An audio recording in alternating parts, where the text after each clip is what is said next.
જૂનાગઢના સુખનાથ ચોક વિસ્તારમાં આવેલી દુકાનમાં મોડી રાત્રે દરોડા પાડવામાં આવ્યા. લ્યો બોલો હવે ડુપ્લિકેટ ચાની ભૂકીનો જથ્થો ઝડપાયો.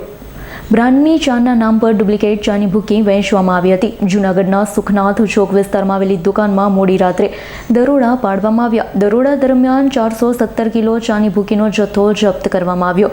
કંપનીના અધિકારીઓએ પોલીસને સાથે રાખી રેડ પાડી જેમાં 25,000નો મુદ્દામાલ જપ્ત કર્યો છે. એ ડિવિઝન પોલીસે એક વેપારીની ધરપકડ કરી આગળની કાર્યવાહી હાથ ધરી. વાઘબકરી ચાના સિનિયર લીગલ મેનેજર જયમન શાહ દ્વારા એ ડિવિઝન પોલીસ સ્ટેશન ખાતે જાણ કરવામાં આવેલી કે સુખનાથ ચોકમાં આવેલ આપા ગીગા પ્રોવિઝન સ્ટોર ખાતે દીપકભાઈ લાલવાણી કરીને જે દુકાન ચલાવે છે ત્યાં પોતાની જે વાઘબકરી ચાની જે છે તેમના ડુપ્લિકેટ આર્ટવર્ક અને લોગા સાથેના પેકેજિંગ કરી અને માર્કેટમાં વાઘબકરી ચાના નામે વેચે છે.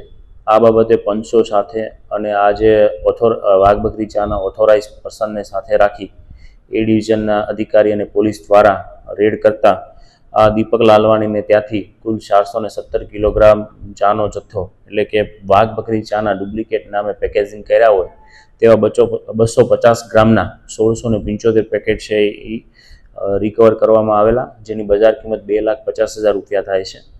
હાલ આ દીપક લાલવાણીને રાઉન્ડ અપ કરી તેની વિગતવારની પૂછપરછ કરવામાં આવેલ છે. તેમજ તેના વિરુદ્ધ એ ડિવિઝન પોલીસ સ્ટેશનમાં કોપીરાઇટ એક્ટની કલમ 63, 65 તથા ગ્રાહકો સાથે જે છેતરપિંડી કરેલી છે તે મુજબ ચીટિંગની કલમ BNS સેક્શન 318(3) મુજબ ગુનો દાખલ કરવામાં આવેલો છે.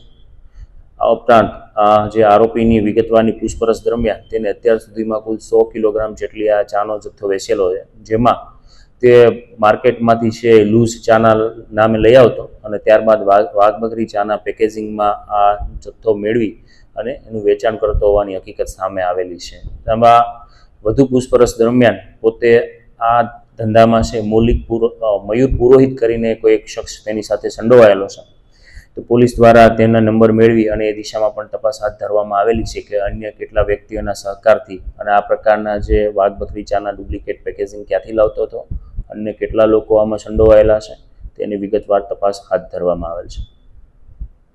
રાવલિયા મધુનો રિપોર્ટ, S9 ન્યૂઝ, જૂનાગઢ. અમારી તમામ માહિતીથી અપડેટ રહેવા માટે જોડાયેલા રહો S9 ન્યૂઝ સાથે.